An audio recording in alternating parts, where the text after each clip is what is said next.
الحمد لله نحمده ونستعينه ونؤمن به ونتوكل عليه ونعوذ بالله من شرور أنفسنا ومن سيئات أعمالنا من يهده الله فلا مضل له ومن يضلله فلا هادي له ونشهد أن لا إله إلا الله وحده لا شريك له ونشهد أن محمدا عبده ورسوله أرسله بالهدى ودين الحق ليظهره على الدين كله ولو كره المشركون اللهم صل على محمد وعلى آل محمد كما صليت على إبراهيم وعلى آل إبراهيم وبارك على محمد وعلى آل محمد كما باركت على إبراهيم وعلى آل إبراهيم في العالمين إنك حميد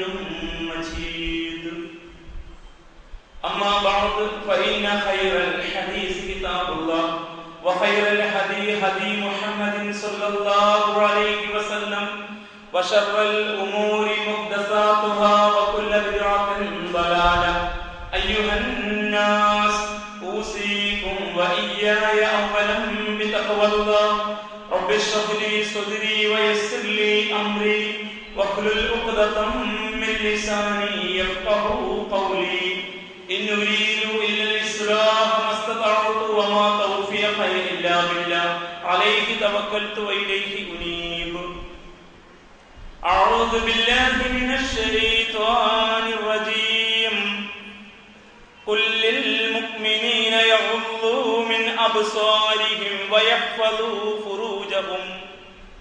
ويحفظوا فروجهم ذلك أزكى لهم إن الله خبير بما يصنعون صدق الله العلي العظيم ബഹുമാനിയായ സത്യവിശ്വാസികളെ വിശ്വാസികളെ റബ്ബ് സുബ്ഹാനഹു വ തആല കൽപ്പനകൾ ജീവിതത്തിലുടനീളം പാലിച്ച് അവന്റെ വിധി വിലക്കുകളെ സൂക്ഷിച്ച് ജീവിക്കണമെന്ന് ആദ്യമായി എന്നോടും തുടർന്ന് എൻ്റെ സഹോദരി സഹോദരന്മാരോടും ഉപദേശിക്കുന്നു. കഴിഞ്ഞ ഏതാനും ആഴ്ചകളിലായി ഇസ്ലാമും മനുഷ്യാവകാശവും എന്ന തലക്കെട്ടിലാണ് റബീഉൽ അവ്വലിന്റെ പശ്ചാത്തലത്തിൽ മിമ്പറിലെ ചർച്ച. അധർമ്മങ്ങളും അനീതിയും അക്രമങ്ങളുമൊക്കെ കടുത്ത മനുഷ്യാവകാശ ലംഘനങ്ങൾക്ക് കാരണമാകുന്നു എന്ന് പൊതുവെ സമൂഹം അംഗീകരിക്കുന്ന ഒരു വസ്തുതയാണ്. നമ്മെ ഞെട്ടിപ്പിക്കുന്ന ഭീകരമായ അധർമ്മങ്ങളും അക്രമങ്ങളും അനീതികളും അരങ്ങേറുമ്പോൾ ഏതാനും ദിവസങ്ങൾ നീണ്ടു നിൽക്കുന്ന പ്രതിഷേധങ്ങളോ സമരമുറകളോ ഉണ്ടായി വരുന്നു. കടുത്ത ശിക്ഷ നൽകണം എന്ന നിയമ നടപടികൾ ഭേദഗതികൾ ഉൾപ്പെടെ വേണമെന്ന നടപടികൾ അത്തരം സന്ദർഭങ്ങളിൽ സംഭവിക്കുകയും ചെയ്യും. 13 ദിനങ്ങളായി രാജ്യം ഡൽഹിയിലെ ഒരു പെൺകുട്ടിയുടെ വിഷയത്തിൽ നാണം വിട്ട് തലതാഴ്ത്തിയത് പോലുള്ള സംഭവങ്ങൾ പിന്നീട് നമ്മളത് മറക്കുകയും കടുത്ത ശിക്ഷ പ്രഖ്യാപിച്ചാൽ പ്രശ്നം തീരുമെന്ന് വിചാരപ്പെടുകയും ചെയ്യും. ഇതാണ് നമുക്കിടയിൽ ഉണ്ടായി വരുന്ന പ്രശ്നങ്ങളുടെ പ്രതികരണങ്ങളും സമൂഹത്തിൽ നടക്കുന്ന അവസ്ഥകളും. ഇത്തരം ഒരു പശ്ചാത്തലത്തിൽ മനുഷ്യാവകാശ ലംഘനങ്ങൾ നടക്കാത്ത വിധമുള്ള സുസ്ഥിതി പ്രാപിച്ച സുരക്ഷിതത്വം നിലനിൽക്കുന്ന ഒരു സാമൂഹ്യ ക്രമം പടുത്തുയർത്തിയ പ്രവാചകൻ തിരുനബി സല്ലല്ലാഹു അലൈഹി വസല്ലമ ഏതേതു രീതിശാസ്ത്രങ്ങൾ പ്രയോഗിച്ചുകൊണ്ടാണ് ഒരു ധാർമ്മിക ക്രമത്തെ ഭൂമുഖത്ത് സ്ഥാപിച്ചത് എന്ന പഠനം ശ്രദ്ധേയമായിരുന്നു. ശിക്ഷകൾ കൊണ്ടോ ശിക്ഷകൾ പരമാവധി കടുത്തത് ആയതുകൊണ്ടോ മാത്രം പ്രശ്നം പരിഹരിക്കുകയില്ല എന്ന് മാലോകരെ പഠിപ്പിക്കുന്ന ദർശനമാണ് ഇസ്ലാം. പ്രവാചകൻ തിരുനബി സല്ലല്ലാഹു അലൈഹി വസല്ലം മദീന ഇസ്ലാമിന്റെ അടിത്തറയിലുള്ള ഒരു ധാർമ്മിക സാമൂഹിക ക്രമത്തിന്റെ മാതൃകയായി നമ്മുടെ മുമ്പിൽ സ്ഥാപിച്ച മഹൽ വ്യക്തിത്വമാണ്. അത്തരം ഒരു ക്രമം സ്ഥാപിച്ചത് ഒരുപാട് ശിക്ഷകൾ പ്രഖ്യാപിച്ചുകൊണ്ട് ശിക്ഷയെ ഭയന്ന മനുഷ്യർ ഏതോ നിലയ്ക്കൊരു ക്രമീകരണം വരുത്തും എന്ന ധാരണയിലോ ചിന്തയിലോ ആയിരുന്നില്ല. ശിക്ഷ കൊണ്ട് പ്രശ്നങ്ങൾ പരിഹരിക്കപ്പെടുമെങ്കിൽ സൗദി അറേബ്യയിൽ ഒരു കുഴപ്പവും ഉണ്ടാകാനും പാടില്ലായിരുന്നു. നമ്മുടെ മുമ്പിലെ ഉദാഹരണമാണ് റസൂലുള്ളാഹി സ്വല്ലല്ലാഹു അലൈഹി വസല്ലമ എവിധമാണ് ഒരു ധാർമ്മിക വിപ്ലവം ഉണ്ടാക്കിയെടുത്തത് എന്ന് ഈ റബീഉൽ അവ്വലിന്റെ പശ്ചാത്തലത്തിൽ കടുത്ത അവകാശ ലംഘനങ്ങളെ ഞെട്ടിപ്പിക്കുന്ന രംഗങ്ങൾ നമ്മുടെ മുമ്പിൽ പച്ചയായി ആവിഷ്കൃതമായ സാഹചര്യത്തിൽ ചർച്ചയാകുന്നത് സംഗതമാകും എന്ന് വിചാരിക്കുന്നു. തിരുനബി സല്ലല്ലാഹു അലൈഹി വസല്ലമ മനുഷ്യ മനസ്സുകളെ മാറ്റി മനം മാറ്റത്തിലൂടെയുള്ള ഒരു വ്യവസ്ഥാ മാറ്റം ഭൂമുഖത്ത് കൊണ്ടുവരികയാണ് ചെയ്തത്. മനുഷ്യ മനസ്സിന്റെ മാറ്റമാണ് മർമ്മം. മനസ്സുകൾ മാറ്റപ്പെടുന്നതിലൂടെ ധർമ്മത്തോട് അങ്ങേയറ്റം കൂറുള്ള ധർമ്മം പുലരണമെന്ന് യഥാവിധി ആഗ്രഹിക്കുന്ന അത്തരം മനസ്സുകൾ നിലകൊള്ളുന്ന ഒരു സാമൂഹ്യ ക്രമത്തിൽ വ്യവസ്ഥ വരെ ഇസ്ലാമികമായി മാറുന്ന ഇഖാമത്തുദ്ദീൻ, അതായിരുന്നു ഹബീബിന്റെ ധാർമ്മിക വിപ്ലവം. അതിന്റെ മഹിത മാതൃകയായിരുന്നു മദീന. മക്കയിൽ 1-ാം തീയതി ഇസ്ലാമിനെ പരസ്യമായി പ്രഖ്യാപിച്ചപ്പോൾ ഇത്തരത്തിലുള്ള ഒരു ബദൽ സംവിധാനത്തിലൂടെ മാത്രമേ മക്കയിലെ സമൂഹം അനുഭവിക്കുന്ന അവകാശ ലംഘനങ്ങളും അധർമ്മങ്ങളും ഇല്ലാതാവുകയുള്ളൂ എന്ന് വളരെ കൃത്യമായും ഭംഗ്യന്തരേണയും അവരോട് സംസാരിക്കുകയായിരുന്നു തിരുനബി സല്ലല്ലാഹു അലൈഹി വസല്ലം തന്റെ ആദ്യത്തെ പരസ്യ പ്രഭാഷണത്തിൽ. സഫാ കുന്നിൽ കയറി നിന്നുകൊണ്ട് ഇസ്ലാമിനെ അവരുടെ മുമ്പിൽ അവതരിപ്പിച്ചു. അതിന്റെ തൗഹീദും റിസാലത്തും ആഖിറത്തും അവരുടെ മുമ്പിൽ അവതരിപ്പിച്ചു. ഈ ദർശനവുമായി കടന്നു വന്ന പ്രവാചകനാണ് ഞാൻ എന്ന് പ്രഖ്യാപിച്ച ശേഷം ഈ മാർഗത്തിലേക്ക് നിങ്ങൾ കടന്നു വരുകയും നമുക്കൊരു ബദൽ സാധ്യമാകും എന്നായിരുന്നു ഹബീബിന്റെ ആഹ്വാനം. നാം ഇന്ന് ഇന്ത്യൻ അവസ്ഥയിൽ ജീവിക്കുകയാണ്. ലോകത്തെ തൽക്കാലം നമുക്ക് വിടാം. ഇന്ത്യൻ അവസ്ഥയിൽ വീട്ടകത്ത് തുടങ്ങി അധികാര സ്ഥിരാകേന്ദ്രങ്ങളിൽ വരെ കാമത്തിന് മേൽക്കൈ കിട്ടിയ കാലമാണ്. ബാക്കി ഒരുപാട് അധർമ്മങ്ങൾ, അനീതികൾ വരെ.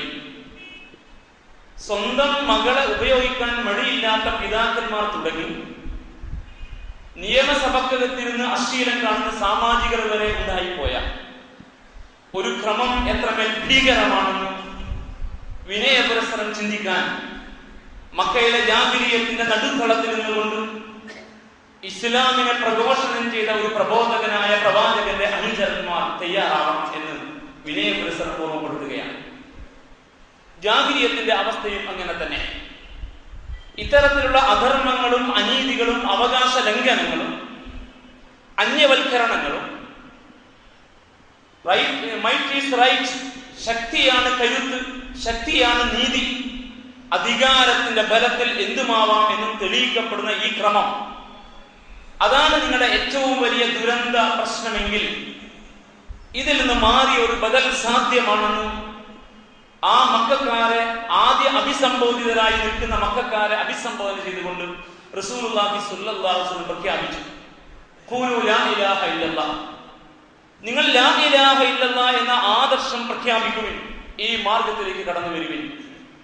ആദർശ മാറ്റം സംഭവിക്കട്ടെ, നിങ്ങളുടെ ജീവിത വീക്ഷണങ്ങൾ മാറട്ടെ, നിങ്ങളിൽ മനം മാറ്റം ഉണ്ടാവട്ടെ.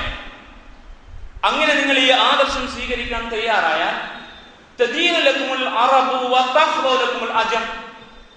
അറബും അനറബും ഒരേ വ്യവസ്ഥ വ്യവസ്ഥക്ക് വിധേയമാകുന്ന ഒരു ബദൽ സാധ്യമാവും എന്നായിരുന്നു ഹബീബിന്റെ പ്രഖ്യാപനം. ഒരു ബദലിനെ കൊതിക്കാൻ മാത്രം മനുഷ്യ മനസ്സുകൾ ചിന്താപരമായി വളരേണ്ട കാലമാണ് നമ്മുടെ ഇന്ത്യൻ പശ്ചാത്തലം. നമ്മുടെ കയ്യിലുള്ള ഇസങ്ങളോ നമ്മുടെ ഡെമോക്രസി പോലുമോ നമ്മുടെ നീതിന്യായ നിർവഹണം പോലുമോ നമുക്ക് പ്രശ്നപരിഹാരമല്ല എന്ന തോന്നലിൽ നിന്നാണ് നാം ചിന്തിക്കുന്നത് എങ്കിൽ ഒരു ബദലിനുള്ള ശക്തമായ ആഗ്രഹം, അങ്ങേയറ്റത്തെ കൊതി വിശ്വാസികളുടെ മനസ്സിലെങ്കിലും ഉണ്ടാവണമെന്ന് വിനയപുരസ്സരം നമ്മൾ അറിയണം. അത്രയെങ്കിലും ഇല്ലാതെ പോകുന്നവൻ ഈ കാലഘട്ടത്തിൽ മുഅ്മിനായിരിക്കാൻ യോഗ്യനല്ല എന്നും നാം വേദനയോടെ ഓർക്കണം. നിങ്ങളിപ്പോൾ അനുഭവിക്കുന്ന പ്രശ്നങ്ങളുടെ അടിസ്ഥാനപരമായ കാരണങ്ങൾ നിങ്ങൾ സ്വീകരിച്ചത് ദൈവനിഷേധപരമായ ക്രമത്തെയാണ് എന്നാണ് ഹബീബ് അവരെ ബോധവൽക്കരിച്ചത്.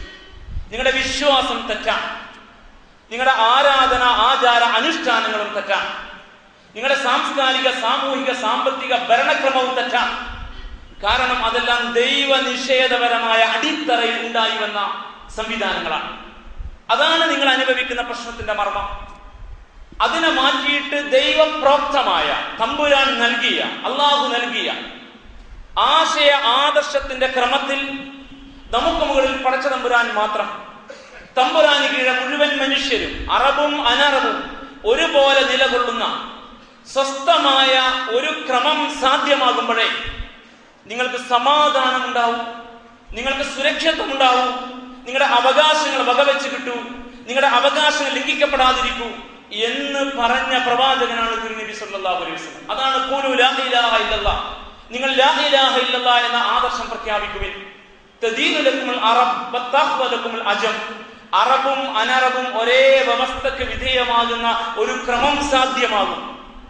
സ്വസ്ഥമായ ഒരു ക്രമം, നിലവിലുള്ള അവസ്ഥക്ക് ഒരു ബദൽ. കാരണം ഈ ക്രമത്തിന്റെ സകലതും അള്ളാഹുവിൻ്റെതാണ്, ദൈവപ്രോക്തമായ നിയമക്രമങ്ങളാണ്. അതിലേക്ക് നിങ്ങൾ വരുവിൻ എന്നായിരുന്നു സഫാക്കുന്നിലെ പ്രഭാഷണം. മർദ്ദന പീഡനങ്ങൾ ഏറ്റുവാങ്ങി സഹിക്കവയ്യാതെ പരാതി പറഞ്ഞ ആദ്യകാലത്തെ സഹാബത്തിനോട് ഹബീബ് പറഞ്ഞ വർത്തമാനം, നിങ്ങൾ നിരാശപ്പെടരുത് എന്നാണ്, നിങ്ങൾ ധൃതി കാണിക്കരുത് എന്നാണ്, സഹിക്കാൻ നിങ്ങൾ തയ്യാറാവണമെന്നാണ്. നാം നേടും, നമ്മൾ ഈ ക്രമത്തെ വിജയിപ്പിക്കും. വല്ലാഹി പടച്ചവനാണ് സത്യം. അള്ളാഹു ഈ ദൗത്യം ഇവിടെ വിജയിപ്പിക്കുക തന്നെ ചെയ്യും. മനുഷ്യന്റെ അവകാശങ്ങൾ കൃത്യമായി വകവെച്ച് കിട്ടുന്ന, നിഷ്കൃഷ്ടമായ നീതി പുലരുന്ന, അവസാനത്തെ പൗരനും വിഭവങ്ങൾ പങ്കുവെച്ച് കിട്ടുന്ന, സുരക്ഷിതത്വം യഥാവിധി അനുഭവിക്കാൻ കഴിയുന്ന ഒരു ക്രമം ഇവിടെ ഉണ്ടാവും.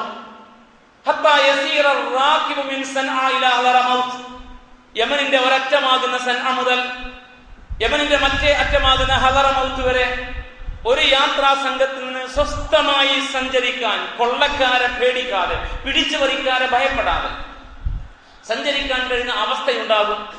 ലാ യഖാഫു ഇല്ലല്ലാഹ്, അവർ പടച്ചവനെ മാത്രം ഭയന്നാൽ മതിയാകും. കൂടെ പാല് കുടിക്കാൻ കൊണ്ടുപോകുന്ന ആട്ടിൻ പറ്റത്തെ ചെന്നായ പിടിക്കുമോ എന്നത് അവർ നോക്കേണ്ടി വരും. മനുഷ്യരെ അവർ ഭയപ്പെടേണ്ടി വരില്ല. അങ്ങനത്തെ ഒരു ക്രമം സാധ്യമാകും, സുരക്ഷിതത്വം സാധ്യമാകും എന്ന് തിരുനബി സല്ലല്ലാഹു അലൈഹി വസല്ലം. ഇതെല്ലാം തിരുവചനങ്ങളാണ്, ഹബീബിന്റെ സ്വപ്നങ്ങളാണ്, ഹബീബ് മണ്ണിൽ പുലർത്തിയ വലിയ വലിയ വിപ്ലവ ചിന്തകളാണ്. ഇത് നമ്മൾ തിരിച്ചറിയണം. യമൻ മക്കയിലല്ല, സൗദി അറേബ്യയിൽ പോലുമല്ല, മക്കയിലെ കഅബയുടെ ചാരത്തിരിക്കുന്ന ഹബീബാണ് ജസീറത്തുൽ അറബിന്റെ ഇന്നും ചരിത്രത്തിൽ ഇടം പിടിച്ച യമൻ. ആ യമനിലെ സൻഅ മുതൽ ഹദറമൗത്ത് വരെയുള്ള ദേശത്ത് ഒരു യാത്രാ സംഘം കടന്നു പോയാൽ കൊള്ളയടിക്കപ്പെടില്ല എന്ന് ഉറപ്പു പറയാൻ കഴിയാത്ത അത്രയും വലിയ ഭീകരന്മാരായ കൊള്ളക്കാർ വാഴുന്ന ഒരു നാട്ടിനെ ചൂണ്ടിയിട്ട് ഭയപ്പെടണ്ട, മൊത്തം ഈ ക്രമം മാറും. ഹദറമൗത്ത് മുതൽ സൻഅ വരെ, സൻഅ മുതൽ ഹദറമൗത്ത് വരെ ഒരു യാത്രാ സംഘം ആരെയും ഭയപ്പെടാതെ സഞ്ചരിക്കുന്ന സുരക്ഷിതത്വം ഉണ്ടായി വരും എന്ന് പ്രവാചകൻ തിരുനബി സല്ലല്ലാഹു അലൈഹി വസല്ലം പറഞ്ഞു. ഇന്നാണ് എന്റെ ഹബീബ് ജീവിക്കുന്നതെങ്കിൽ ഞാൻ ഇങ്ങനെ സ്വപ്നം കാണും ഹബീബിന്റെ വർത്തമാനത്തെ കുറിച്ച്. ഒരു യാത്രാ കപ്പലും ഒരു ചരക്ക് കപ്പലും കൊള്ളക്കാരെ ഭയപ്പെടാതെ സോമാലിയൻ കടലിടക്ക് കടന്നു പോകുന്ന അവസ്ഥ സംഭവിക്കും എന്ന്. ഈ പരിഷ്കൃത ലോകത്ത് കൊള്ളക്കാർ താവളമുറപ്പിച്ച സോമാലിയൻ കടലിടുക്കിനെ കുറിച്ച് ആ കടൽ കൊള്ളക്കാർ പിടിച്ചു കൊണ്ടുപോകുന്ന കപ്പൽ ജോലിക്കാരെ കുറിച്ച് കേരളത്തിന്റെ ഉൾഗ്രാമങ്ങളിൽ വരെ പഠിച്ച് കപ്പലിൽ ജോലി നേടിയിട്ട് കൊള്ളക്കാരുടെ കയ്യിലകപ്പെട്ട് അവരുടെ മോചനം കാത്ത് നോമ്പ് നോറ്റിരിക്കുന്ന കുടുംബങ്ങളും അവർക്ക് വേണ്ടി ശബ്ദിക്കുന്ന മനുഷ്യാവകാശ പ്രവർത്തകരുമുള്ള കൊച്ചു കേരളത്തിൽ നിന്ന് ചിന്തിക്കണം. ഇന്നാണ് നമ്മുടെ ഹബീബ് ഉണ്ടായിരുന്നെങ്കിൽ ഹബീബ് പറയും, ഒരു കപ്പലും സോമാലിയൻ കടൽ കൊള്ളക്കാരെ ഭയപ്പെടാത്ത വിധം സുരക്ഷിതത്വം ലോകത്ത് ഉണ്ടായി വരുന്ന ഒരു ക്രമം സാധ്യമാകും, നിങ്ങൾ ധൃതി കാണിക്കല്ല എന്ന്. അത്രയും സ്വപ്നം കാണാൻ എന്റെ സ്വപ്നങ്ങൾക്ക് അതിരിടാൻ നിങ്ങൾക്ക് സാധ്യമല്ലല്ലോ. നിങ്ങൾക്ക് സ്വപ്നങ്ങളില്ലാതെ പോയത് നിങ്ങളുടെ കുഴപ്പമായിട്ട് മാത്രം നമുക്ക് കാണാം. ഇതായിരുന്നു ഹബീബിന്റെ വർത്തമാനത്തിന്റെ ആധുനിക കാലഘട്ടത്തിലെ പൊരുൾ. റസൂലുള്ളാഹി പിന്നെയും പറഞ്ഞു, അങ്ങ് ദൂരെ നിന്ന് ഒരു സുന്ദരിയായ പെൺകൊടി തന്റെ ഒട്ടകപ്പുറമേറിയിട്ട് ആരെയും ഭയപ്പെടാതെ ദിവസങ്ങൾ സഞ്ചരിച്ചു കാഴ്ബയിൽ വന്ന് തവാഫ് ചെയ്ത് തിരിച്ചു പോകുന്ന കാഴ്ച നിങ്ങൾക്ക് കാണാം. അവരുടെ മാനം ആരും അപഹരിക്കുകയില്ല, അവരെ ഒരാളും ആക്രമിക്കുകയില്ല, അവർ ഒരിക്കലും ചിന്തപ്പെടുകയില്ല. അങ്ങനത്തെ ഒരു സുരക്ഷിതത്വം പുലർന്നു കാണാൻ നിങ്ങൾക്ക് കഴിയും എന്നും ജാഹിലിയ്യത്തിന്റെ ശത്രുക്കളുടെ കൺമുമ്പിൽ ജീവിക്കുന്ന റസൂലുള്ളാഹി സ്വല്ലല്ലാഹു അലൈഹി വസല്ലം പ്രഖ്യാപിച്ചു എങ്കിൽ എന്താണ് ഇസ്ലാം എന്ന് ഇനിയെങ്കിലും നമ്മൾ തിരിച്ചറിയണം. ആരാധനകളുടെയും അനുഷ്ഠാനങ്ങളുടെയും ബണ്ടിലുമായി നടക്കുന്നവർക്ക് ഈ ധാർമ്മിക വിപ്ലവത്തെ കുറിച്ച് മനസ്സിലാവില്ല. അതുകൊണ്ട് അവർക്ക് ഡൽഹി പ്രശ്നത്തിന് പരിഹാരമില്ല. അവിടെ വീട്ടകത്ത് കുടുംബത്തിൽ അരങ്ങേറുന്ന ലൈംഗിക അരാജകത്വത്തിനും പരിഹാരമില്ല. ഇങ്ങനെ ഒരവസ്ഥയിലാണ് നമ്മുടെ ആളുകൾ വരെ എത്തിയത് എങ്കിൽ ഹബീബിനെ കുറിച്ചുള്ള പഠനത്തിൽ മനുഷ്യന്റെ പ്രശ്നങ്ങൾക്ക് എவ்விதമാണ് ഇസ്ലാം പരിഹാരമായത് എന്ന് വിനയപരസ്പരം ചിന്തിക്കാനും പഠിക്കാനുമെങ്കിലും ഈ പശ്ചാത്തലം നമ്മെ സഹായിക്കണം. ഈ പറഞ്ഞ അവസ്ഥയിൽ സുരക്ഷത്തിൻ്റെതായ ഒരു ക്രമം മദീനയിൽ സ്ഥാപിക്കുകയും ലോകത്തിന്റെ വിശാലമായ മേഖലയിലേക്ക് ഹബീബിന്റെ അനുചരന്മാർ ഖുലഫാഉർ റാഷിദീൻ റളിയല്ലാഹു തആല അൻഹും അവർ അതിനെ വിശാലമാക്കുകയും ചെയ്തു. ഇതാണ് ഇസ്ലാം കൊണ്ടുവന്ന ധാർമ്മിക മാറ്റം. ഇതാണ് ഇസ്ലാമിന്റെ വിപ്ലവം. ഇതായിരുന്നു ഇസ്ലാം കൊണ്ടുവന്ന മനം മാറ്റത്തിലൂടെയുള്ള വ്യവസ്ഥാ മാറ്റം. ഇതിനാണ് ഇസ്ലാമിന്റെ ഭാഷയിൽ ഇഖാമത്തുദ്ദീൻ എന്ന് പറയുക. ഇത് ആമുഖമായിരിക്കട്ടെ. ഇനിയുള്ള ചർച്ചകൾക്ക് ആമുഖമായിട്ട് എങ്ങനെയായിരുന്നു ഹബീബായ റസൂലുള്ളാഹി സ്വല്ലല്ലാഹു അലൈഹി വസല്ലം ഇவ்விதമുള്ള ഒരു പ്രഖ്യാപനത്തിന്റെയും സ്വപ്നത്തിന്റെയും പശ്ചാത്തലത്തിൽ വളരെ കുറച്ച് മാത്രം പ്രവർത്തകർ കൂടെയുള്ള മർദ്ദനപീഡനം സഹിക്കുന്ന മക്കയിൽ തുടങ്ങി മദീനയിലേക്ക് വളർന്നത് എന്ന്, ആ നടപടിക്രമങ്ങളും പ്രവർത്തന രീതികളും എന്തായിരുന്നു എന്ന് ഇനി നമുക്ക് വിശകലനം ചെയ്യാം. 3 രീതിയാണ് റസൂലുള്ളാഹി സ്വല്ലല്ലാഹു അലൈഹി വസല്ലം അധർമ്മവും അനീതിയും അരാജകത്വവും അവകാശ ലംഘനങ്ങളും ഇല്ലാത്ത ഒരു ക്രമമുണ്ടാക്കാൻ വേണ്ടി നടപടിക്രമങ്ങളായി കർമ്മമാർഗമായി സ്വീകരിച്ചത് എന്ന് സഹോദരീ സഹോദരന്മാരെ നാം തിരിച്ചറിയുക. അതിൽ ഒന്നാമത് ഹബീബ് ശ്രമിച്ചത് സ്വല്ലല്ലാഹു അലൈഹി വസല്ലം അള്ളാഹുവിന്റെ മുമ്പിൽ തന്റെ കർമ്മങ്ങൾ വിലയിരുത്തപ്പെടും, വിചാരണ ചെയ്യുമെന്ന ഉറച്ച വിശ്വാസത്തിൽ അധിഷ്ഠിതമായ ഒരു വിശ്വാസക്രമം പഠിപ്പിക്കുകയായിരുന്നു. കേവല വിശ്വാസമല്ല, കേവല മതവിശ്വാസമല്ല. കേവല മതവിശ്വാസികൾ ധാരാളമുള്ള രാജ്യമാണ് ഇന്ത്യ. നല്ല 1% മതവിശ്വാസികളാണ്. ആ മതവിശ്വാസം യഥാർത്ഥത്തിൽ പ്രശ്നങ്ങൾക്ക് പരിഹാരമാകുന്നില്ല. ഹൈന്ദവനാകട്ടെ, ക്രൈസ്തവനാകട്ടെ, മുസൽമാനാവട്ടെ, ഇതല്ലാത്ത വേറെ ഏതെങ്കിലും ആത്മീയ ക്രമങ്ങളുടെ പിന്നാലെ സഞ്ചരിക്കുന്നവനാവട്ടെ, ആത്മീയതയെ മുഖ്യമായി കണ്ട് ദൈവം എന്ന ഒരു പരാശക്തിയെ കുറിച്ച് പറയുന്ന ഏതൊരുത്തനുമാവട്ടെ, അവരൊക്കെയും പൊതു ഭാഷയിൽ മതവിശ്വാസികളാണ്. കേവല മതവിശ്വാസം പഠിപ്പിക്കലായിരുന്നില്ല പ്രവാചകന്റെ ആഗമനോദ്ദേശം. അങ്ങനെയെങ്കിൽ മക്കയിൽ ഒരു മതം പഠിപ്പിക്കേണ്ട കാര്യമില്ല. മക്കക്കാർക്ക് ഒരു മതമുണ്ടായിരുന്നു. അവരും അള്ളാഹുവിനെ നിഷേധിച്ചവരായിരുന്നില്ല. അള്ളാഹുവിന്റെ കൂടെ ഇടയാളന്മാരെ സ്ഥാപിച്ചവരായിരുന്നു. ബിസ്മില്ലാഹി വലാത്ത വഉസ്സ വമനാത്ത എന്നതായിരുന്നു അവരുടെ വർത്തമാനം. അള്ളാഹിന്റെ പേരിൽ പിന്നെ ലാത്ത ഉസ്സ മനാത്തമാരുടെയും പേരിൽ ഒരുപാട് ദൈവങ്ങൾ അള്ളാഹുവിനെ കൂടാതെ, അള്ളാഹ് പരമമായ ദൈവം. അതൊരു മതവിശ്വാസ സമാനമായ മതവിശ്വാസം നമ്മുടെ രാജ്യത്ത് ധാരാളമായിട്ടുണ്ട്. ഇവിടുത്തെ ഭൂരിപക്ഷത്തിന്റെ മതം, ക്രൈസ്തവ സമൂഹത്തിന്റെ മതം, ഒരു പരിധിവരെ ചില മുസ്ലിമീങ്ങളുടെയും മതം ഇതാണ്. ബിസ്മില്ല, അള്ളാഹിന്റെ പേരിൽ. അള്ളാഹ് അവർ നിഷേധിച്ചില്ല. പിന്നെ അവർക്ക് ഒരുപാട് പുണ്യാളന്മാർ, വിശുദ്ധന്മാർ, ദൈവങ്ങൾ, ഇടയാളന്മാർ, വലാത്ത വഉസ്സ വമനാത്ത എന്നിങ്ങനെയുള്ള ഒരു കോലത്തിൽ ഇതൊരു മതവിശ്വാസമാണെങ്കിൽ ആ മതവിശ്വാസം മക്കക്കാരൻ്റെതായിരുന്നു.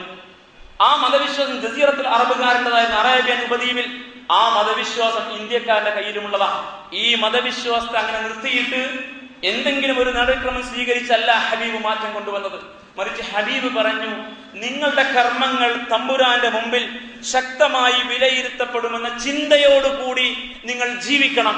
ഏകനായ നാഥനെ വണങ്ങി ആരാധിച്ച് അനുസരിച്ച് അവൻ നിങ്ങളെ നിരീക്ഷിച്ചു കൊണ്ടിരിക്കുന്നു. നിങ്ങളുടെ ഓരോ വാക്കും അവൻ രേഖപ്പെടുത്തുന്നു. ഇടതും വലതും റഖീബ് അതീദ് എന്നീ 2 മലക്കുകൾ രേഖപ്പെടുത്തിയിട്ടല്ലാതെ ഒരു വാക്കും നിങ്ങൾ ഉരിയാടുന്നില്ല. ഉരിയാടാതെ പോകുന്ന നിങ്ങളുടെ വികാരങ്ങളെ, നിങ്ങളുടെ മനസ്സിന്റെ ഫീലിങ്ങുകൾ, അതിനെ നാം വേറെയും അറിയുന്നു. നിങ്ങളിന്ന് പുറത്തേക്ക് വാക്കുകളായി പ്രവഹിക്കാത്ത, നിങ്ങളിന്ന് പുറത്തേക്ക് കർമ്മങ്ങളായി കർമ്മരംഗത്ത് പ്രാവർത്തികമാവാത്ത നിങ്ങളുടെ മനസ്സിലെ ചിന്തകളുണ്ടല്ലോ, അത് നല്ലതാവട്ടെ ചീത്തയാവട്ടെ, സദ്വിചാരമാവട്ടെ ദുഷ്ചിന്തയാവട്ടെ, നിങ്ങളുടെ മനോമുഖരത്തിന്റെ വികാരങ്ങളെ നാമും അറിയുന്നു. അപ്പോൾ നിങ്ങൾ പൂർണ്ണമായ നിയന്ത്രണത്തിലാണ്, നിരീക്ഷണത്തിന് കീഴിലാണ്. നിങ്ങൾ എന്റെ കണ്ണിലാണ്, എന്റെ കണ്ണിന്റെ മുമ്പിലാണ്. നാം അറിയുന്നു നിങ്ങളുടെ മനസ്സ്, നിങ്ങളുടെ പ്രവർത്തനങ്ങൾ, വാക്കുകൾ കൃത്യമായി രേഖപ്പെടുത്തുന്നു. നിങ്ങളുടെ കൂടെ നിങ്ങളൊരു ബ്രൗൺസിംഗ് ഹിസ്റ്ററി ഉണ്ടായി വരുന്നു. ഒരു ജീവചരിത്രം, ഓരോരുത്തരുടെയും ഒരു ജീവചരിത്രം. നമ്മൾ അറിയാതെ നമ്മുടെ ജീവചരിത്രം രചിക്കപ്പെടുകയാണ്. ഞാനും നിങ്ങളും അറിയാതെ നമ്മുടെ ജീവചരിത്രം രചിക്കപ്പെടുകയാണ്. അത് നാളെ കർമ്മ പുസ്തകമായിട്ട് കയ്യിൽ കിട്ടും. വലത് കയ്യിൽ വാങ്ങണോ ഇടത് കയ്യിൽ വാങ്ങണോ ഇവിടെ നിന്ന് തീരുമാനിച്ചോ, കിട്ടാതിരിക്കുന്ന പ്രശ്നമേ ഇല്ല. ഇങ്ങനെ ഒരവസ്ഥയിൽ നിങ്ങളുടെ കർമ്മങ്ങൾ കൃത്യമായി തമ്പുരാന്റെ അടുക്കൽ വിലയിരുത്തപ്പെടുമെന്നും അതുകൊണ്ട് പരലോകത്തിൽ അധിഷ്ഠിതമായ വിചാരണയെ മുമ്പിൽ കണ്ടുകൊണ്ടുള്ള സ്വർഗത്താൽ സമ്മാനിതനാകുന്ന നരകത്താൽ ശിക്ഷിക്കപ്പെടുന്ന, സ്വർഗം സമ്മാനമായും നരകം ശിക്ഷയായും വാങ്ങേണ്ടി വരുന്ന ഉറച്ച ബോധ്യത്തോടെ ജീവിക്കണം എന്ന മർമ്മത്തിൽ ഊന്നിയ മതവിശ്വാസമാണ് പ്രവാചകൻ തിരുനബി സ്വല്ലല്ലാഹു അലൈഹി വസല്ലം പഠിപ്പിച്ചു.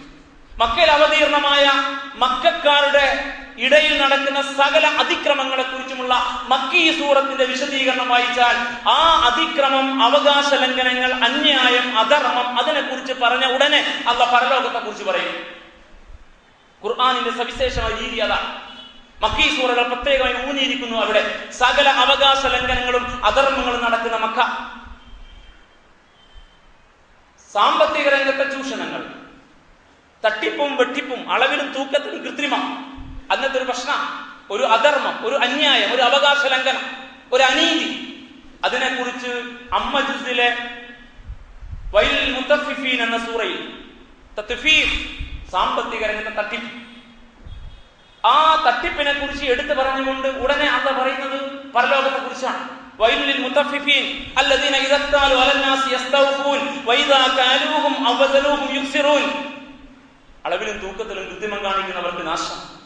അളന്നെടുക്കുമ്പോൾ പൂർത്തിയായി എടുക്കും, അളന്നോ തൂക്കിയോ കൊടുക്കുമ്പോൾ അവർ കുറവ് വരുത്തും. ഈ തട്ടിപ്പ്, അതിനെക്കുറിച്ച് പറഞ്ഞിട്ട് അവർക്ക് നാശം എന്ന് പറഞ്ഞിട്ട് അലാ യമുന്നു ഉലൈക അന്നഹും മബ്ഊസൂൻ ലിയൗമിൻ അളീം. ഒരു മഹാദിനത്തിൽ ഈ ആളുകളെ അല്ലാഹുവിന്റെ മുമ്പിൽ ഹാജരാക്കപ്പെടുമെന്ന കാര്യത്തെക്കുറിച്ച് ഇവർക്ക് ചിന്തയില്ലേ? അതാണ് ചോദ്യം. നിങ്ങൾ ഈ കാണിക്കുന്ന തട്ടിപ്പ് കൊണ്ട് എത്ര കാലം നിങ്ങൾ പോകുമെന്നാണ് വിചാരിച്ചത്? അല്ലാഹുവിന്റെ മുമ്പിൽ ഒരു മഹാദിനത്തിൽ നിങ്ങളെ ഹാജരാക്കുമെന്ന കാര്യം നിങ്ങൾ ഓർക്കുന്നില്ലേ? അലാ യദുന്നു ഉലൈക അന്നഹും മബ്ഊസൂൻ, അവർ ഉയർത്തെഴുന്നേൽപ്പിക്കപ്പെടുമെന്ന ചിന്ത ഇവർക്കില്ലാതെ പോയോ? ലിയൗമിൻ അളീം, ഒരു മഹാദിനത്തിൽ. ഇതാണ് ഇസ്ലാമിന്റെ പ്രവർത്തന രീതി. അങ്ങനത്തെ വിശ്വാസത്തെയാണ് ഇസ്ലാം വളർത്തിയത്. പെൺകുഞ്ഞുങ്ങൾ ജീവനോടെ കുഴിച്ചു മൂടപ്പെടുന്ന സംഭവത്തെ കുറിച്ച് ഹബീബിന്റെ മുമ്പിൽ ഒരാൾ പറഞ്ഞപ്പോൾ അള്ളാഹു അവതരിപ്പിച്ച സൂക്തം പരലോകത്ത് വെച്ച് കൈകാര്യം ചെയ്യുമെന്നാണ്. ഈ പെൺകൊടിയെ നാളെ കൊണ്ടുവന്ന് അവരുടെ പിതാക്കന്മാരുടെ മുമ്പിൽ നിർത്തി ചോദിക്കും, എന്തിന്റെ പേരിലാണ് നീ കൊല ചെയ്യപ്പെട്ടത് എന്ന്. അവിടെ വെച്ച് കൈകാര്യം ചെയ്യുമെന്നാണ്. പരലോക വിശ്വാസത്തിൽ അധിഷ്ഠിതമായ ഒരു വിശ്വാസക്രമം. സ്വത്തുക്കൾ സ്വന്തമാക്കി വെച്ച് സമ്പത്ത് രാഷ്ട്രത്തിൻ്റെതും കുടുംബത്തിൻ്റെതും എല്ലാം നേടി അത് കയ്യിൽ വെച്ചിട്ട് പാവപ്പെട്ടവന് കൊടുക്കാതെ അവസാനത്തെ പൗരനും ജീവിക്കാൻ കഴിയാതെ പോകുന്ന അവസ്ഥ സൃഷ്ടിക്കുന്ന അന്യവൽക്കരണത്തിന്റെ, പ്രാന്തവൽക്കരണത്തിന്റെ, അഗതികളും അനാഥരും വിധവകളുമായിട്ട് മനുഷ്യർ മാറ്റപ്പെടുന്നതിന്റെ ആ ദുരന്തത്തെ കുറിച്ച് പറഞ്ഞെടുത്ത് അല്ലാഹ് പറഞ്ഞു, കല്ലാ ഇദാ ദുക്കത്തിൽ അർദു ദക്കൻ ദക്ക വജാഅ റബ്ബുക വൽ മലകു സഫൻ സഫ വജീഅ യൗമഇദിൻ ബിജഹന്നം കല്ലാ ബൽ ലാ തുക്രിമൂനൽ യതീം, നിങ്ങൾ അനാഥരെ ആദരിക്കുന്നില്ല. വലാ തഹാദൂന അലാ തആമിൽ മിസ്കീൻ, അഗതിക്ക് ജീവിതത്തിൽ നിഷേധിക്കപ്പെട്ടവന് നേടിക്കൊടുക്കുന്നില്ല. വതഅകുലൂന തുറാസ അക്ലൻ, നിങ്ങളുടെ കയ്യിലെ പണം നിങ്ങളുടേത് മാത്രമായി അനന്തരമായി കിട്ടിയതെല്ലാം നിങ്ങൾ ഭുജിക്കുന്നു. ആ വർത്തമാനങ്ങൾ എടുത്തു പറഞ്ഞിട്ട് അന്ന് പറയാം കല്ലാ ഇദാ ദുക്കത്തിൽ അർദു ദക്കൻ ദക്ക, ഭൂമി കഷ്ണം കഷ്ണം കണ്ടം കണ്ടം തുണ്ടം തുണ്ടമായി കഷ്ടിക്കപ്പെടുന്ന സന്ദർഭം.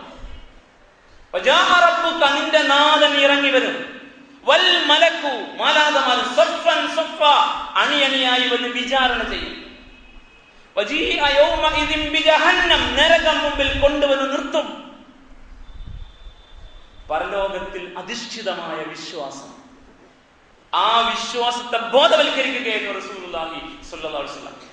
കേവല മതവിശ്വാസമല്ല, കേവല മതവിശ്വാസം പ്രശ്നങ്ങൾക്ക് പരിഹാരമല്ല, കേവല മതവിശ്വാസം ഒരു ധാർമ്മിക ക്രമത്തെ സംഭാവന ചെയ്യില്ല, കേവല മതവിശ്വാസം പ്രശ്നങ്ങളും അതിക്രമങ്ങളും അനീതികളും അന്യായങ്ങളും അശ്ലീലങ്ങളും സംഭവിക്കാതിരിക്കാൻ കാരണമല്ല.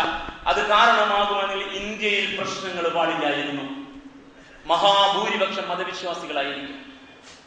ഇത് നമ്മൾ തിരിച്ചറിയണം. ദൈവത്തെ തൃപ്തിപ്പെടുത്തുന്ന മത ആചരണങ്ങളെ ഉള്ളൂ ഇവിടെ. ഉദ്ദിഷ്ട കാര്യലാഭങ്ങൾക്ക് ഉപകാര സ്മരണ എന്ന പോലെ ക്രൈസ്തവൻ അവന്റെ ദൈവത്തെ നേർച്ച നൽകി കാണിക്ക കൊടുത്ത് പ്രാർത്ഥന നൽകി പ്രീതിപ്പെടുത്തുന്നു. തട്ടുതടസ്സങ്ങൾ നീക്കാൻ രാവിലെ എഴുന്നേറ്റ് തേങ്ങ മുട്ടറുത്ത് സുരക്ഷിതനായി കണി നേരെ ചൊവ്വെ നോക്കിക്കണ്ട് സുരക്ഷനെന്ന് വിചാരിക്കുന്ന, അങ്ങനെ ദൈവത്തിന് കാണിക്ക കൊടുത്ത് ദൈവത്തെ പ്രീതിപ്പെടുന്ന മതമാണ് ഹൈന്ദവന്റെ മതം. ദിക്റും സ്വലാത്തും നമസ്കാരവും ഖുർആനായത്തിന്റെ ഓതി എണ്ണം പെരുക്കലും ഖത്മ് തീർത്ത് ഗുണിതങ്ങൾ തീർക്കലുമാണ് മുസ്ലിം സമുദായത്തിന്റെയും മതം. അതിനപ്പുറത്ത് എന്റെ ഈ കർമ്മം നാളെ അള്ളാഹുവിന്റെ മുമ്പിൽ വിചാരണക്ക് വരും. എന്റെ നാഥൻ എന്നോട് എങ്ങനെയാണ് പ്രതികരിക്കുക? ഞാൻ അവന്റെ സന്തോഷത്തിന്റെ മുഖമായിരിക്കുമോ ഈ കർമ്മം കൊണ്ട് കാണേണ്ടി വരിക? അതല്ല അവന്റെ സുഖത്തിന്റെ, കോപത്തിന്റെ, ദേഷ്യത്തിന്റെ, ഈർഷ്യയുടെ മുഖമായിരിക്കുമോ എന്റെ ഈ പ്രവർത്തനം കൊണ്ട് എനിക്ക് കാണേണ്ടി വരിക എന്ന ചിന്തയിൽ നിലപാടുകൾ ഉണ്ടായിരുന്ന മുസ്ലിമീങ്ങളുടെ എണ്ണം കുറവാ നമുക്കിടയിലും. അതാണ് പ്രശ്നങ്ങൾ പരിഹരിക്കാത്തതിന്റെ കാരണം. അതുകൊണ്ടാണ് നന്മ ഉണ്ടാകാതെ വരുന്നത്. നിസ്കരിക്കുന്നവരിൽ നിന്ന് പോലും നമുക്ക് നന്മ കാണാൻ കഴിയാതെ പോയത്, അവരും അധർമ്മത്തിൽ നിന്ന് മാറി നിൽക്കാതെ പോയത്, അവർക്ക് പരലോക ചിന്ത ഇല്ലാതെ പോയതാ. ഇന്നി ദനന്തു അന്നി മുലാഖിൻ ഹിസാബിയ, നാളെ അല്ലാഹുവിന്റെ മുമ്പിൽ വിചാരണ ചെയ്യപ്പെടുമെന്ന ഉറച്ച ബോധ്യം എനിക്കുണ്ട് എന്ന് പറയാൻ കഴിയുന്ന മുസ്ലിമീങ്ങളുടെ എണ്ണം കുറവാ. അതുകൊണ്ടാണ് നിസ്കരിച്ചിട്ട് മദ്യപിക്കുന്നവർ, നമസ്കരിച്ചു കൊണ്ടിരിക്കെ അശ്ലീല സിനിമ കാണുന്നവർ, നമസ്കരിച്ചു കൊണ്ടിരിക്കെ വ്യഭിചരിക്കുന്നവർ, നമസ്കാരക്കാരായിരിക്കെ പലിശ വാങ്ങുന്നവർ, നമസ്കാരക്കാരിക്ക് പൊതുമുതൽ വെട്ടിപ്പിടിക്കുന്നവർ.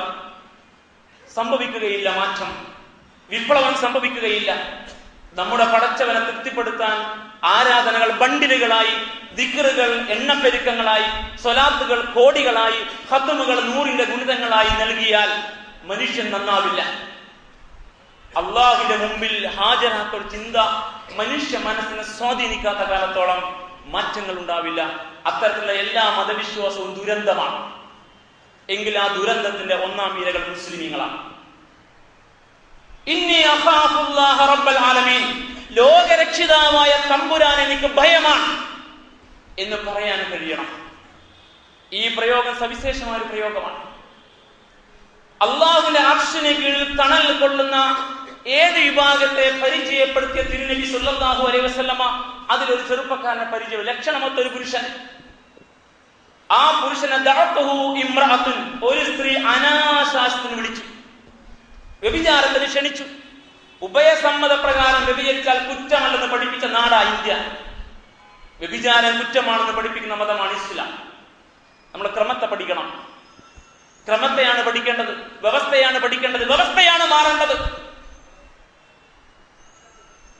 വ്യഭിചാരത്തിന് വേണ്ടി നല്ല സുന്ദരിയായ കുലീനയായ ഒരു പെണ്ണ്, ലക്ഷണമൊത്ത ഉயிருള്ള ഉശിരുള്ള ചെറുപ്പക്കാരനെ ക്ഷണിച്ചപ്പോൾ അവൻ പറഞ്ഞു, ഇന്നി അഖാഫുല്ലാഹ റബ്ബൽ ആലമീൻ, എനിക്ക് പടച്ചവനെ ഭയമാണ്. എനിക്ക് പടച്ചവനെ ഭയമാണ്, അവന് പിൻവാങ്ങി.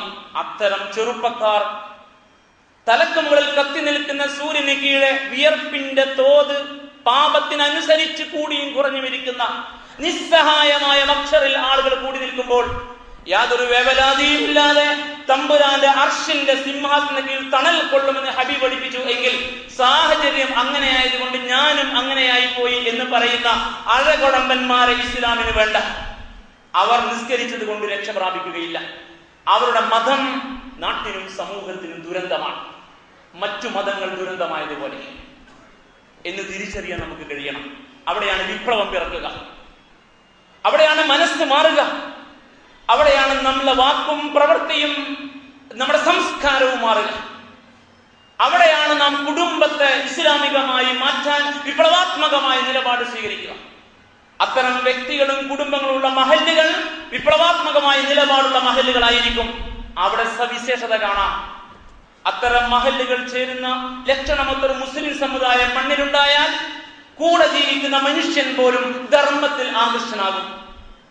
അതുകൊണ്ടാണ് മുഹാജിറുകളെയും കൊണ്ട് മദീനയിലേക്ക് ചെന്ന റസൂലുള്ളാഹി സ്വല്ലല്ലാഹു അലൈഹി വസല്ലം മദീനയിലെ അൻസാറുകളും കൂടി ചേരുന്ന 1500 പേരുന്ന ഒരു മുസ്ലിം സമുദായം. അന്നത്തെ മദീനയിലെ മുസ്ലിമീങ്ങളുടെ എണ്ണം ഗവേഷകന്മാർ 1500 എന്ന് നിജപ്പെടുത്തിയിരിക്കുന്നു.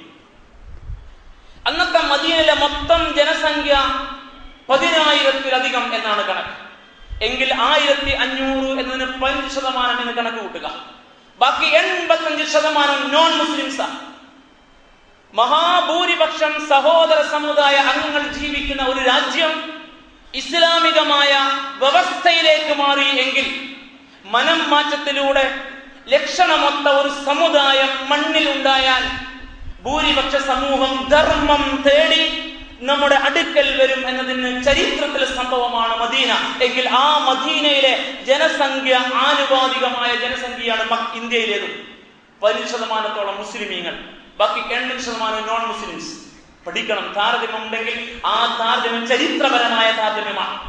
പഠിക്കാൻ ഒരുപാട് വകയുണ്ട്. മനസ്സ് മാറട്ടെ, കുടുംബങ്ങൾ ഈ ധർമ്മത്തെ ഉൾക്കൊള്ളട്ടെ, മഹല്ലുകൾ ഇങ്ങനെ മാറട്ടെ. അത്തരം ഒരു ലക്ഷണമൊത്ത മുസ്ലിം സമുദായം മണ്ണിൽ ഉണ്ടായി വരട്ടെ. എങ്കിൽ സമൂഹത്തിൽ ധർമ്മമേ ഉണ്ടാവൂ, ഒരനീതിയും അവിടെ ഉണ്ടാവില്ല. അവര് പറയും, നിങ്ങൾ ഏറ്റെടുക്കണം ഞങ്ങളെ, നിങ്ങളായിരിക്കണം കാവലാളുകൾ. അവിടെയാണ് ഇഖാമത്തുദ്ദീൻ മദീനയിൽ സംഭവിച്ചത്. മനം മാറ്റത്തിലൂടെയുള്ള പ്രയാണം വ്യവസ്ഥാ മാറ്റത്തിലേക്ക് എത്തുന്ന അത്ഭുതകരമായ ഇസ്ലാമിന്റെ ക്രമം മണ്ണിൽ സ്ഥാപിച്ച ധാർമ്മിക വിപ്ലവകാരിയാണ് പ്രവാചകൻ തിരുനബി സല്ലല്ലാഹു അലൈഹി വസല്ലം. എന്തേ ഈ ഒരു വിചാരം പോലും മുസ്ലിം മനസ്സിനെ അസ്വസ്ഥമാക്കാതെ പോയത് എന്ന് നമ്മൾ ചിന്തിക്കണം. അത്രയും ഭീകരമായ അധർമ്മങ്ങളും അനീതികളും നിലനിൽക്കുന്ന ഒരു പശ്ചാത്തലത്തിൽ അപ്പോൾ പ്രവാചകൻ തിരുനബി സല്ലല്ലാഹു അലൈഹി വസല്ലമ ഉണ്ടാക്കിയെടുത്ത മാറ്റത്തിന്റെ ഏറ്റവും പ്രഥമ സ്ഥാനം പരലോക വിശ്വാസത്തിൽ അധിഷ്ഠിതമായ ഒരു വിശ്വാസക്രമത്തെ, മതവിശ്വാസക്രമത്തെ പഠിപ്പിച്ചുകൊണ്ടായിരുന്നു. പരലോക വിശ്വാസത്തിൽ അധിഷ്ഠിതമായ മതവിശ്വാസക്രമം. അങ്ങനെ പറഞ്ഞാൽ മുസ്ലിം സമുദായത്തിന് ഇപ്പോഴും മനസ്സിലാവുകയില്ല എന്ന് ഭയപ്പെടേണ്ടിയിരിക്കുന്നു. കാരണം നമ്മുടെ കർമ്മങ്ങൾ അള്ളാഹുവിന്റെ മുമ്പിൽ വിചാരണക്ക് വിധേയമാക്കപ്പെടും എന്ന ചിന്ത മുസ്ലിം മനസ്സുകളെ ചിന്താകുലമാക്കിയിരുന്നു എങ്കിൽ അവനിൽ നിന്ന് ഒരു തിന്മയും പിറക്കുമായിരുന്നില്ല. അവനൊരു അനാശാസ്യവും ചെയ്യില്ല, ഒരു അധാർമിക പ്രവൃത്തിയും സാമ്പത്തിക ചൂഷണവും ചെയ്യില്ല. പക്ഷേ ആ ചിന്ത ഇല്ലാതെ പോയത് കൊണ്ട് പരലോകത്തെ മറന്നും മുസ്ലിമീങ്ങളായി ജീവിക്കുന്ന ആളുകളാണ് നമ്മിൽ മഹാഭൂരിപക്ഷവും. പരലോകത്തെ നിഷേധിച്ചിട്ടില്ല. നാവ് കൊണ്ട് പരലോകം നിഷേധിക്കാതെ കർമ്മം കൊണ്ട് പരലോക വിചാരണയെ ഭയപ്പെടാത്ത വിധം കാഫിര്യങ്ങളായി മാറിയ, കർമ്മം കൊണ്ട് കാഫിറായി തീർന്ന മഹാഭൂരിപക്ഷം മുസ്ലിം സമുദായത്തിന് ഭാരമാണ്. കർമ്മം കൊണ്ട് കാഫിറായി തീർന്ന മഹാഭൂരിപക്ഷം മുസ്ലിം സമുദായത്തിന് ഭാരമാണ്. ഇതാണ് നമ്മൾ അടിസ്ഥാനപരമായി പഠിക്കേണ്ടുന്ന പാഠം. തന്റെ ഓരോ പ്രവർത്തനങ്ങളും അള്ളാഹുവിന്റെ മുമ്പിൽ വിചാരണക്ക് വരുമെന്ന ചിന്തയിൽ ഒരു വിശ്വാസി മാറ്റിപ്പണിയപ്പെട്ടിരുന്നു എങ്കിൽ അവൻ അവന്റെ കർമ്മങ്ങളെ തമ്പുരാന്റെ കൽപ്പനക്കനുസൃതമാക്കി മാത്രമേ മുന്നോട്ട് നയിക്കുകയുള്ളൂ.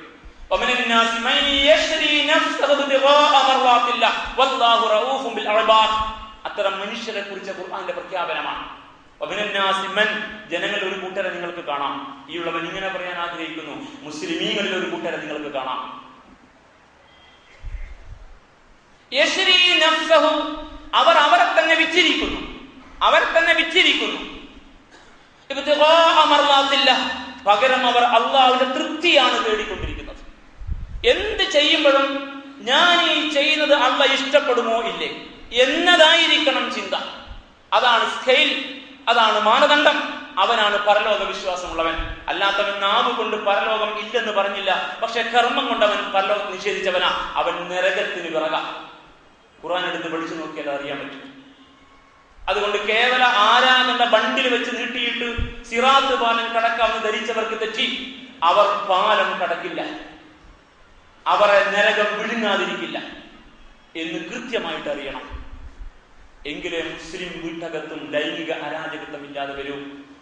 എങ്കിലേ മുസ്ലിം സമുദായവും പെൺവാണിഭത്തിൽ ഏർപ്പെടാതിരിക്കൂ. എങ്കിലേ മുസ്ലിം സമുദായത്തിലും പിക് പോക്കറ്റുകൾ, ഖജനാവ് ചോർത്തൽ വരെയുള്ള തട്ടിപ്പുകൾ നടക്കാതിരിക്കൂ. എങ്കിലേ നമുക്ക് സംസാരിക്കാൻ അർഹതയുണ്ടാകൂ. ഇപ്പൊ നമുക്ക് ഇവരുടെ വർത്തമാനം പറയാൻ അർഹതയില്ല. അർഹത നഷ്ടപ്പെടുത്തിയ മുസ്ലിം സമുദായം പ്രവാചകന്റെ പോരിശ പറയരുത്, അവർ ഖുർആന്റെ മഹത്വവും പറയരുത്. അവർ കൂടിയിരുന്ന് മഹത്വം പറഞ്ഞുകൊണ്ട് ദീൻ വിജയിക്കില്ല. മനുഷ്യന്റെ പ്രശ്നങ്ങൾക്ക് പരിഹാരം ഉണ്ടാവില്ല. ഖുർആൻ മനുഷ്യന്റെ പ്രശ്നങ്ങൾക്കുള്ള പരിഹാരമാണ്. ഖുർആന്റെ ഇതിവൃത്തം മനുഷ്യനാണ്. മനുഷ്യാവകാശങ്ങളും അതിന്റെ ലംഘനങ്ങളും മുഖ്യ ചർച്ചയാണ് ഇസ്ലാമിൽ. ഇത് മനസ്സിലാക്കാൻ മുസ്ലിം സമുദായത്തിന് കഴിയാത്ത കാലത്തോളം സമുദായത്തിന് ഗൈഡൻസ് നൽകാൻ, മനുഷ്യർക്ക് വെളിച്ചം നൽകാൻ ഈ മണ്ണിന്റെ ഉപ്പാവാൻ കഴിയില്ല. ഈ ദുരന്തത്തെ കുറിച്ച് വേവലാതിപ്പെടണം. നമ്മൾ നമ്മിലേക്ക് തിരിഞ്ഞു നിൽക്കണം.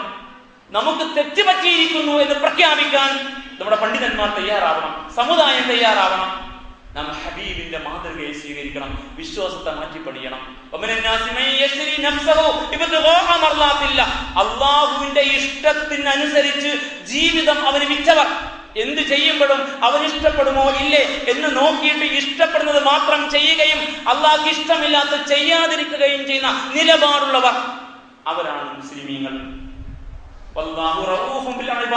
അത്തരം അടിയാറുകളോട് തമ്പുരാൻ എന്നും കാരുണ്യം കാണിക്കും. ഇഹലോകത്തവർ സ്വസ്ഥമായിട്ട് വാഴും, പരലോകത്തവർ സ്വർഗത്തിൽ വാഴും. ഇതാണ് ഇസ്ലാം. ഈ വിപ്ലവത്തിന്റെ വക്താവായിരുന്നു പ്രവാചകൻ ഹബീബായ റസൂലുള്ളാഹി സ്വല്ലല്ലാഹു അലൈഹി വസല്ലമ. ഭൂമുഖത്തുണ്ടാക്കിയ മാറ്റം, ആ മാറ്റത്തിന് തിരുനബി പ്രയോഗിച്ച പ്രവർത്തന രീതിയിൽ, കർമ്മ രീതിയിൽ ഒന്നാമത്തേത് മാത്രമാണ് ഈ ഖുതുബയുടെ പരിമിതിക്കകത്ത് പറഞ്ഞു നിർത്തിയത്. ഇൻഷാ അല്ലാഹ് ബാക്കി തുടർച്ചയായ ഖുതുബയിൽ നമുക്ക് കേൾക്കാൻ സാധിക്കും. അല്ലാഹു അനുഗ്രഹിക്കുമാറാവട്ടെ. പടച്ചതമ്പുരാൻ നമ്മെ എല്ലാവരെയും അനുഗ്രഹിക്കുമാറാവട്ടെ. ഇന്നല്ലാഹ മലായികത്തുഹു യുസല്ലൂന അലൻ നബിയ്യി യാ അയ്യുഹല്ലദീന ആമനൂ സ്വല്ലു അലൈഹി വസല്ലിമു തസ്ലീമാ.